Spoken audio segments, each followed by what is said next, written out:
is my great pleasure to introduce you guys to the USA for UNHCR.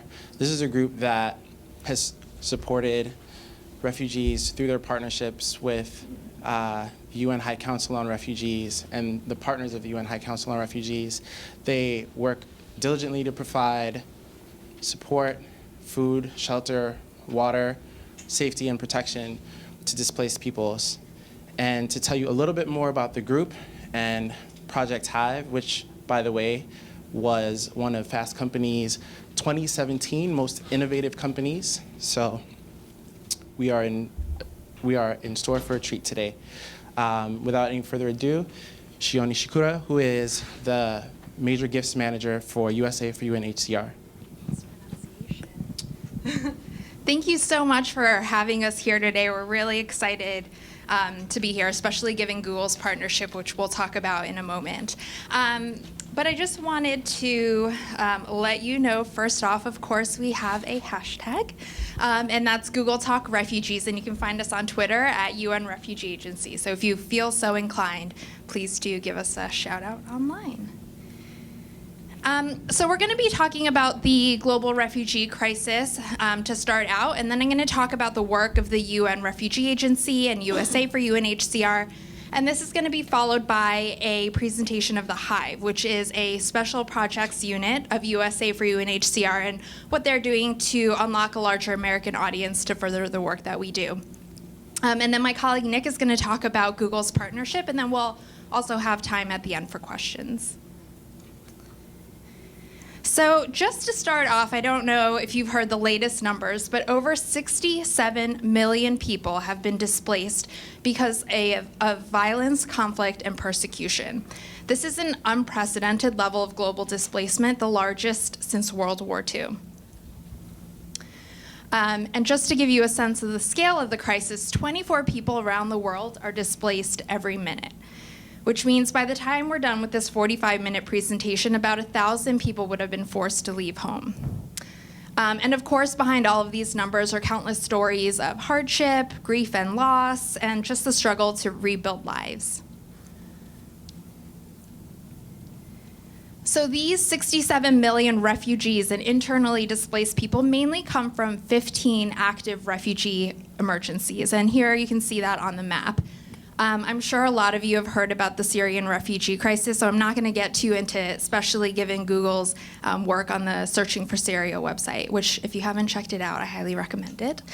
But there are 5 million refugees who have been forced to leave Syria and 6 million still displaced within the country. But today I'm going to talk about 2 other refugee emergencies that aren't featured as prominently in the news. And the first one is South Sudan. So, since December of 2013, civil war has claimed the lives of thousands of people. It's driven over 1.5 million refugees from the country and 1.9 within. In 2016, so last year, an average of 3,000 people crossed South Sudan's borders in one day, and 67% of these refugees are children. So a combination of ongoing conflict, violence, and drought have deprived the farmers of the ability to grow and produce food, and this is creating a man-made famine. 100,000 people are in immediate danger of death by starvation. And underserved neighboring countries like the DRC, Uganda, and Ethiopia are hosting these refugees at an unsustainable rate, and this is creating Africa's largest scale refugee crisis. Another often overshadowed crisis is what's happening in the Northern Triangle of Central America right now. And those countries consist of El Salvador, Honduras, and Guatemala. And we're seeing a dramatic escalation in violence by organized criminal gangs. And as a result, the number of refugees have increased from 21,000 in 2012 to 146,000 in 2016. And those numbers may not seem that large, but the fact that it's escalating so quickly is a growing cause of concern. We're seeing increases in disappearances, forced recruitment into gangs, extortion, and sexual violence. And among these growing numbers of refugees are women and girls and unaccompanied and separated children. And they're particularly vulnerable to protection risks such as human trafficking and sexual assault. So what does the UN Refugee Agency do? So UNHCR is the world's leading organization with a mandate by the UN to aid and protect those who have been forced to flee home. So there are about 11,000 UNHCR employees in 128 countries, and 90% of them are in the field and often remote and dangerous locations. And when an emergency strikes, UNHCR can mobilize aid within 72 hours. And they've also helped over 50 million refugees successfully restart their lives since 1950. So here's just a quick chart of what UNHCR does. So the agency provides life-saving assistance like shelter, food, water, safety, but it also provides critical resources that are necessary to rebuild lives. So cash assistance programs, education, job and skills training. USA for UNHCR is the UN Refugee Agency's national partner in the US. So we work on raising awareness and funds to further UNHCR's work. So we provide help, hope, and home. So help in the way of life-saving assistance, hope in the form of job skills, training, and ultimately home, whether it's in their original country or in a different country like the US. And this is just how UNHCR is financed. So if you take a look at this green segment right here, this is where USA for UNHCR comes in. So we're one of the 2 largest contributors of private sector funding. And our donors give anywhere from $30 to $3 million to further the mission of the UNHCR. And given the refugee crisis that I just described and also the uncertainty of the rest of the pie, we're really focused on growing this segment even more. And Erin Dunn from the Hive is going to talk about one of the ways that we do just that. Thank you, Shion. Definitely having that background to understand the crisis is really important. But today, I'm going to talk a little bit more specifically about the United States and how we can really start to support the refugee crisis more. So to start, I'm going to ask you guys all a question. What percent of the U.S. public do you guys think donate to humanitarian causes? 60%? Anybody else? 20%? 2%. Ooh. Anybody else? Well, 2% was probably the closest, and some of you guys might be surprised. Only 6% of the American public donate to humanitarian causes. Even for somebody like me that's been working in this space for years, was pretty shocked by that number. But when we started to look closer at the number, we discovered there's probably a reason for this. And a lot of it is because all the big NGOs like us and other ones like UNICEF and Save the Children, we're all competing after that same 6%, because we know that those people are ripe and ready to take action. So we wanted to look at how do we expand that 6%? How do we go out to these people that aren't engaged at all in humanitarian causes and try to get them to activate? We knew it wasn't going to just be throwing more money at more advertising, targeting that same 6%. We needed real data science and innovation. So UNHCR started asking these 3 main questions. Now, UNHCR is pretty good when it comes to marketing in Europe and other markets, and they have a really strong support there. But as we all know, the United States is a totally different ballgame, so we had to approach it differently. So in 2014, UNHCR and USA for UNHCR called the Hive, which is a special project trying to unlock a larger audience here in the United States. We set up the Hive here in New York, and we hired some of the brightest and smartest people from different backgrounds, from politics or from the private sector. We wanted everybody that could look at this problem in a completely different way. And when we first started the Hive, we did a lot of testing. And yes, we failed a few times, but a lot of times we found out some pretty awesome stuff. a few of which we'll go over a little bit later. But the Hive was really set up to have data as our backbone. So we built a data model, and we used that to infuse into a number of our campaigns so we could reach beyond that 6%. Now, our strategy has changed a little bit over time. When we first started, nobody was talking about the refugee crisis. So our goal was just to get people in the US to start talking more. But in 2015, as you guys may know, things changed. The crisis hit Europe, and a little boy washed up on a beach. And suddenly, everybody was talking about refugees. Things have shifted even more as more terrorist attacks have hit Europe, and often that conversation sadly goes towards refugees. So instead of just getting people to talk about refugees, we're trying to change the conversation. We're trying to close that otherness gap and help Americans relate more to refugees, because after all, they're just like us. So the Hive is powered by data science, innovative technology, creative campaigns, and strategic partnerships. Oh, and this year we were recently featured as one of Fast Company's most innovative NGOs. And as I mentioned earlier, the backbone of this operation is really on data science. So I'm going to hand it off to my colleague, Rita, who heads up our data strategy. Thank you, Erin. It's such a pleasure to be here today, guys. Thank you for taking time out of your day. So data science, I feel like it's a new coined term that's been tossed around a lot as of late. And it involves a lot of different professionals, whether that be someone in statistics, computer science, someone like myself that's more on the analyst side and taking the numbers. So what does that all mean? And how did the Hive take that and apply it to the refugee crisis? So as Erin was saying, we built a data model. This model essentially allowed us to target about 250 million Americans out of the 320 million in the United States. And it gave us a more complete and kind of holistic understanding of an individual.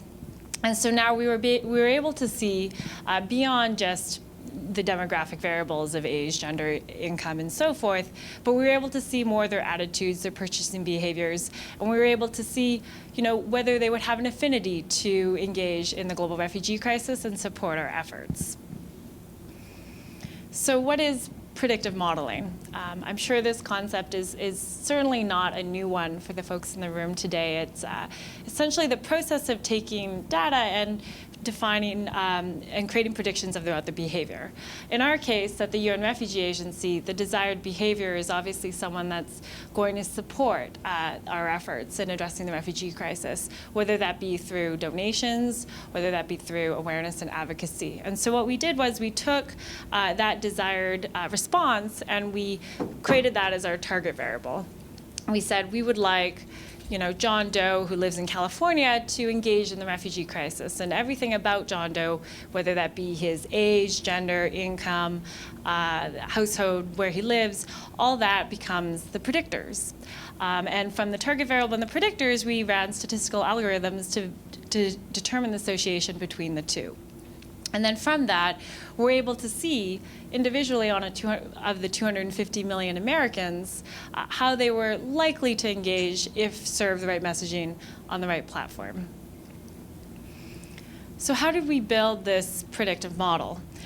We ran 2 national surveys and a online persuasion test. And these, in the next few slides, I'll go over how we built these predictive models. Essentially, this allowed us to gauge those that are highly aware, highly supportive, and highly knowledgeable of the crisis in the United States. So the national survey was ran in July 2015, and not surprisingly, over 70% had never heard of us, which is a result which I'm sure maybe even yourselves have not heard of us until today. But interestingly, 6 in 10 of them supported our efforts in giving these life-saving assistance services to refugees and those forcibly displaced. So our brand was not very high. We also ran an online persuasion test, and from those message frames, we were able to tell and garner where the support was in the United States for the UN Refugee Agency and our efforts. One message that garnered support on increasing economic aid was the message about over half of the refugees are children under the age of 17. And to give you a scale of the sense of that, if, as Shion was saying earlier, 67 million people exist today globally who have been forcibly displaced. Now imagine 65 million, put that in half, that's around 32, 33 million, and that is essentially the population of Canada. So take Canada, make them all under the age of 17, and say that is the size of the population of children that are now forcibly displaced. So that is what moved Americans into supporting economic aid for refugees, which is a compelling message. Another message that had an effect on accepting more refugees was the fact that refugees shape America, including Albert Einstein. That's one of my, I guess, favorite examples of a refugee that's made some huge differences in the world.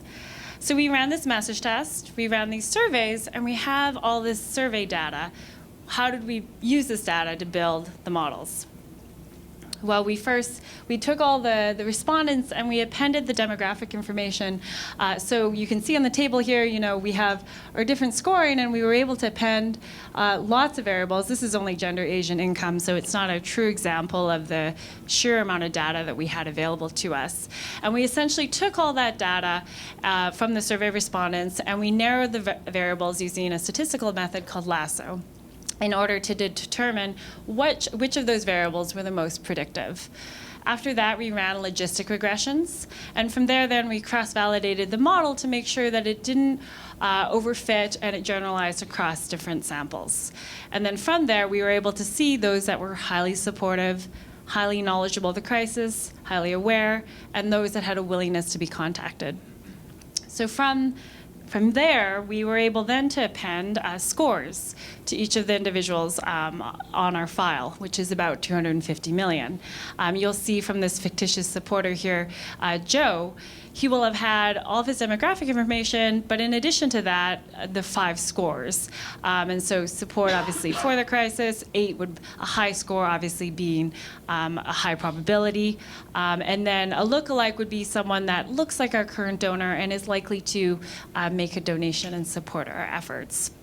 So if you can imagine, then we have this model that it has a predictive score for each of these individual Americans, and now we're able to see on a micro level how to engage different audiences in the United States. So we stacked these models on top of each other, and we ended up with 5 target populations. The first one being the lookalikes, and that's 49 million individuals. So those are 49 million out of the 320 that would likely donate to USA for UNHCR. And then we have who we call the persuadables, and those are the core supporters, education, and brand recognition. And those comprise about 14 million individuals. Now, going back to what Erin was saying on the 6%, that is certainly growing that red segment. We are now approximately at 1 million supporters, so that's 14 times more than where we are now today. So it provides us a good testing ground of micro-targeting in a political style way on these 14 million. And these are people that are new audiences. So they aren't, they're primed to be engaged, but they are not yet donating and supporting our efforts. And then, of course, not surprisingly, 173 million, or over half of the United States population, are non-targets. So, they don't look like our modeling. They're not likely to support our efforts. So after stacking these models, you can also see then on an individual level what it would look like across the United States. And we're able to then to see on a map geographically how to engage each of these supporters. And so what we've essentially done with this predictive model is we've married that the products people buy, the brands they trust, and their propensity and likelihood to engage in a social issue like the refugee crisis. And we're able then to do political style micro-targeting married with predictive modeling. So I'm going to hand it over back to Erin to discuss how we take this data on a micro level and aggregate into our campaigning. Oh, sorry, I'll take your question in the back. The first slide you showed with the 2 individuals that subscribed to the Bon Appetit magazine, Yes. Were those just examples, or were those things you actually found? Those are just examples. Where that would show would probably be, if they've subscribed to like wellness, health, into that level. Unless, we're able to receive the list from Bon Appetit, we wouldn't be able to confirm that. So. So thank you for the question. I'll hand it over to Erin. Thank you, Rita. So I'm going to talk about how we take that, how we take all that data and all that learnings that we absorbed, and we turned it into campaigns to try to grow that 6%. So far we've run 22 micro campaigns, all of these with a different audience and a different goal. And all of our campaigns follow this same framework. Rita kind of talked about the first part of it, which is modeling the data to find the right audience, to find the right people within that persuadable buckets. The next part, which is just as important, is finding the right context and messaging and the right call to action. So as we all know, there's so many different Americans and we fall into so many different kinds of audiences that it really mattered for us to find that right messaging and call to action to get that conversion. So for example, two of the campaigns I'm about to talk about, one is for an LGBT audience, while one is for a more Christian conservative audience. So they both obviously had to have a little bit different messaging. The first one, which is one of my personal favorites, is called Rainbow Refugees. And we decided to do this campaign because we really saw an opportunity within the LGBTI audience, because they're already hyper-political, very active, and they've accomplished quite a bit in the last 20 years. So we thought maybe this audience could also help us move the refugee conversation.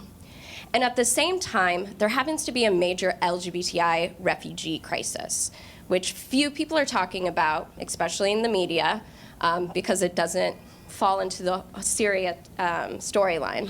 But right now, there's 77 countries where it's illegal, where homosexuality is illegal. So there's men and women that are fleeing for their lives, looking for safety, just because of who they love. So we paired that messaging and that issue with the LGBT audience, and so far we've seen a huge uptick in engagement. One of the tools that we often kind of tried to use was pop culture. Instead of trying to get people from all these different backgrounds to come talk to us about refugees, we tried to go where they were already having conversations online, whether it was the Grammys or, in this case, the World Series.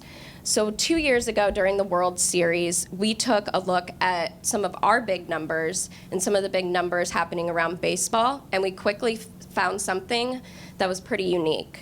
So the amount of people that flee on a daily basis at this time was 42,000 people, which is the same size or relatively close to the same size as a lot of the baseball stadiums in the United States. So we took some of the teams that were still in the playoffs, and we modeled up some of these social media memes, trying to depict the idea of sitting in that stadium and thinking about that whole stadium having to flee that day. And the really cool thing that we got out of this was that we were able to reach a younger male audience, which for any NGO is pretty incredible. Our typical donor, like many NGOs, is older women, so to be able to reach that audience was pretty exciting for us. Another tool that we often tested and tried with some of our campaigns was doing Unbranded. Many studies show that Americans are more likely to support a cause rather than a brand, especially if that brand has the UN in it. So one of the campaigns that we ran that was unbranded was called Under His Wings. We built a community targeting Christian conservatives and Catholics and tried to use messaging that was more relatable to them. We also tried to use the opportunity of the Pope coming to town as another opportunity to reach out to this audience. So we ran a campaign which was Jesus Was a Refugee, which was free bumper stickers. And we ran this full-page ad over here in USA Today when the Pope came to visit. And we had a lot of interest and a lot of people signed up for the free stickers, even some people that didn't quite fall into that audience, but were excited for a bumper sticker.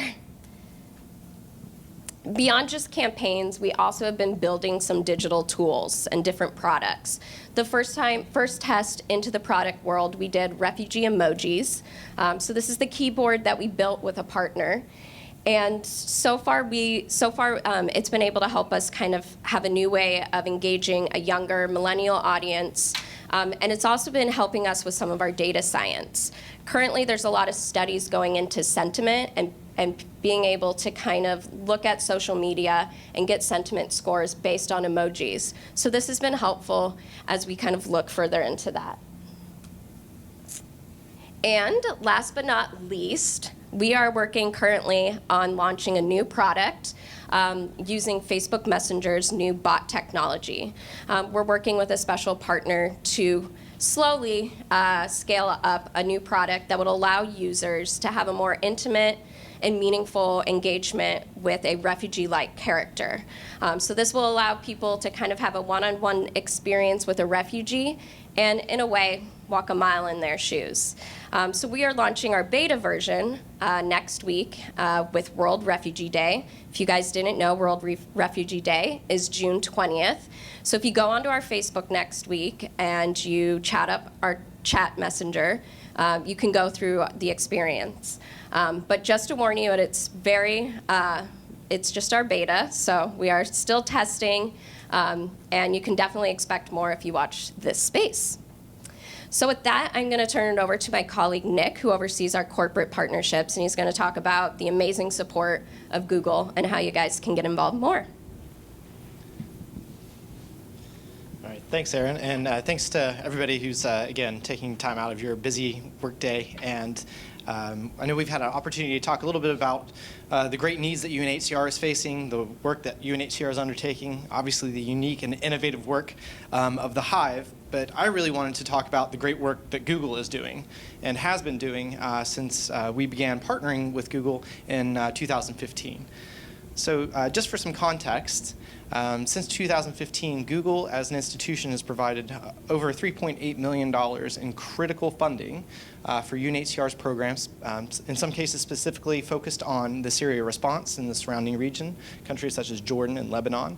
And even more importantly, Google has contributed some loosely earmarked funds for UNHCR's general emergency response. I know that Syria has often been driving a lot of our talking points, but there's a global refugee crisis that continues to unfold. And as we, again, have highlighted, the needs are tremendous. So Google's support has been truly remarkable. One of the interesting things about our partnership with Google, it's not certainly at all limited to fundraising. And it's actually a really dynamic, multifaceted, and global partnership. And certainly as a corporate partnerships person, we always and often look beyond just the cash resources of companies that we engage with, but to look to their expertise, to look to their capacity to really advance, amplify our work.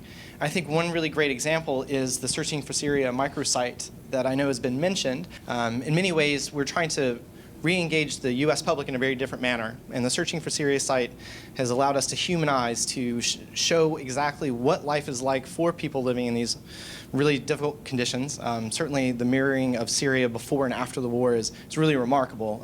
It's really relatable to Americans because in many ways, Syrians' life before the war looked similar in some respects to those in the United States. So again, a big thank you for Google's collaboration on that. And I wanted to talk a little bit about Google's most recent employee engagement program and say a big, huge thank you to everybody in the room. Even if you haven't participated, you're a valuable employee voice on behalf of refugees. To date, the campaign raised $440,000 for USA for UNHCR. And I've included just some bullets on what that is equivalent to in UNHCR's programmatic universe. One of the things that really sticks out to me as somebody who's been working around the UN Refugee Agency for a while is that your support is equivalent to nearly 10,000 Syrian refugee children gaining access to education. Again, back to the Syria narrative, I don't know if you saw on the news, but there's often a lost generation that's referred to, with kids being out of school, in some cases up to 5, 6, 7 years. So for children to gain access back to education, to regain normalcy, to be able to continue their education like any other child should be able to, is hugely important and will have a long-term transformative effect on those children's lives. So I really wanted to call that one out in particular.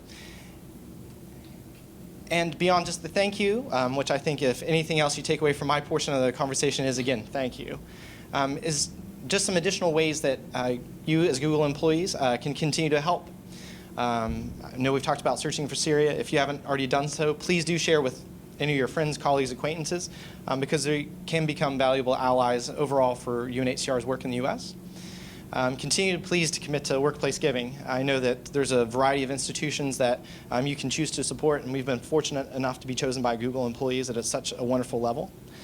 And as we've talked about in Erin's presentation, World Refugee Day is next week on June 20th. Please follow us on social media. Please amplify our messaging.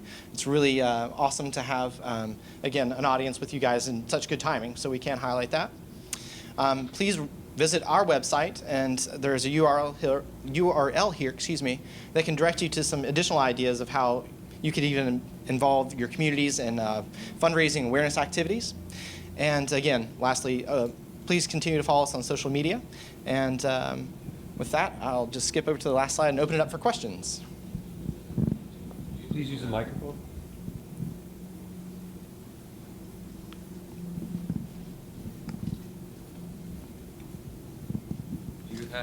Do you have 20% projects that Googlers could participate in? I'm sorry, I couldn't hear that very well. So at Google, we have the possibility of spending some of our time either like volunteer, it's called 20% time. Do you have any projects we can help with? Yeah. So Rita and I, we can definitely take that because the Hive is always interested in working, especially with people in the technology sector. So definitely, I can give you our cards afterwards. We'd love to hear kind of what your background is. We kind of have our wish list of things that we'd like to do and want to do.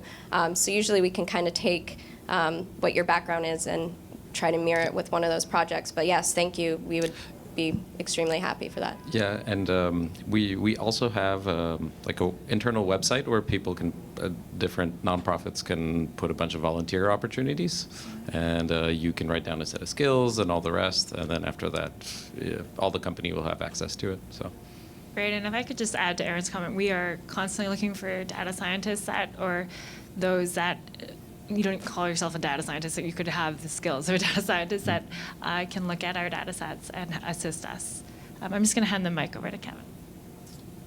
I was just going to say there is no official 20% engagement in place right now, but that doesn't mean that you can't engage sort of outside of the typical Google engagement model. Sure, but I do know we have a volunteer site, which is not specifically 20%, but like Exactly. Yep. Ah, got it. Cool. Thank you. Yeah, when you did your analysis, was there anything that jumped out at you that was something you didn't expect when you were kind of looking at demographics? That's a great question. I think, to pinpoint one finding is hard in that sometimes actually the most obvious finding is very illuminating because we assume, as Erin was describing earlier, a lot of the individuals that engage in social causes and donate in the United States are women, liberal-leaning, well, specifically to our cause, given the refugee crisis and where it stands politically. So with that said, it's even illuminating to see that who we think are look-alike are indeed who sign up and engage on these microtests. So and that is a validation in itself. Sometimes we'll have moments where we'll run a test and we'll be like, oh, that's kind of interesting, weird outlier, but at this moment in time, I can't think of a specific, but I would, there's certainly nothing that at this moment we're able to scale and apply to the larger United States population. So you mentioned that about 6% of Americans donate. Do you have any statistics of how successfully Hive has been able to expand that donor pool, or how effective the targeted campaigning has been? I would kind of say that we've just kind of started to lay this groundwork to really scale it up. So I don't think we have any numbers specifically around that 6%. Definitely there's been an uptick in donations, especially to refugee organizations recently, with certain things that have been happening in the news. So that has been, in a way, helpful. But we are really trying to kind of, a lot of what we did in the beginning was a lot of that testing. So because there's like 22 micro campaigns. Now we kind of have an idea of where to go next. We're obviously not going to run 22 more. We might just do 1 to 3 that are much bigger and scale them. But I also think we are laying this groundwork with the backbone of data science that can also be applied to other organizations. So we are also talking with other NGOs and trying to kind of make it a more cultural shift, similar in the way that the Obama campaign really forced political campaigns to make a total shift. Great question. One more about the refugee bot. Why did you decide to do that when there's like what seems like a surplus of actual refugees that could kind of be in these chat sessions you're trying to promote? Sure. So there are kind of, there's 2 things that are kind of happening. We do have UNHCR Global, which is in Geneva, and they have an innovation team whose mandate is more working directly on products that support and help refugees. I can't speak to it too much, but I do know that there are some things in the works to kind of build a similar Facebook bot that is more actually helping directly refugees. So if they have a question using AI, we'll be able to provide automated responses. But for our mandate is to really engage Americans to kind of grow support. So we're still in the testing phases of exactly what we think that we can use Facebook chatbots for. And so I think, were you asking why we're not using actual refugees? Yeah, like instead of having an AI, why not just connect people with actual refugees? A lot of that does go back to safety. A lot of times we can't use real names, we can't give locations, because a lot of times these people are targeted continuously, even after they flee. So we have a lot of LGBT refugees whose families even are out to get them. So we can't.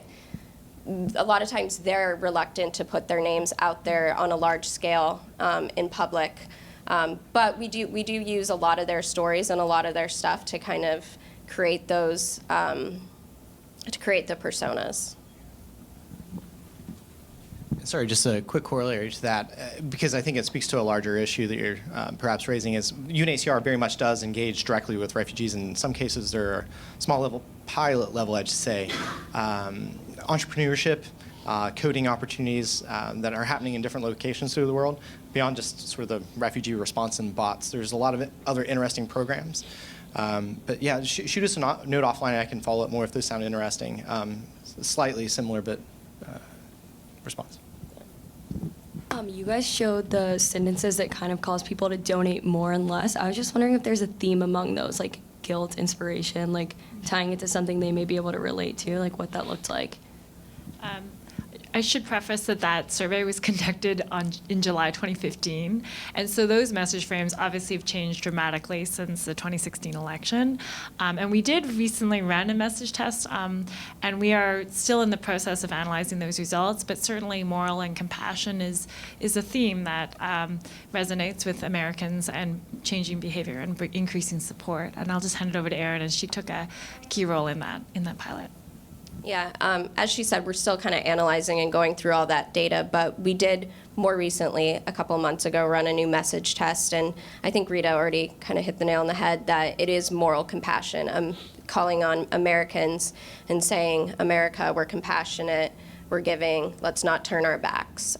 So that kind of messaging we really saw did a little bit better.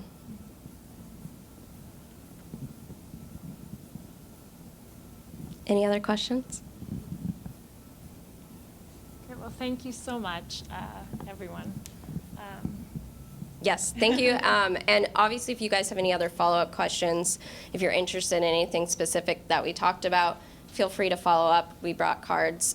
We also brought stickers that say "With Refugees." So if you guys want to take some, you can take multiple, give them to your friends, take photos of them, put them on social media, #WithRefugees. And as Nick mentioned, World Refugee Day is June 20th. So definitely go online, sign our petition to stand with refugees, and tell the world. Thank you.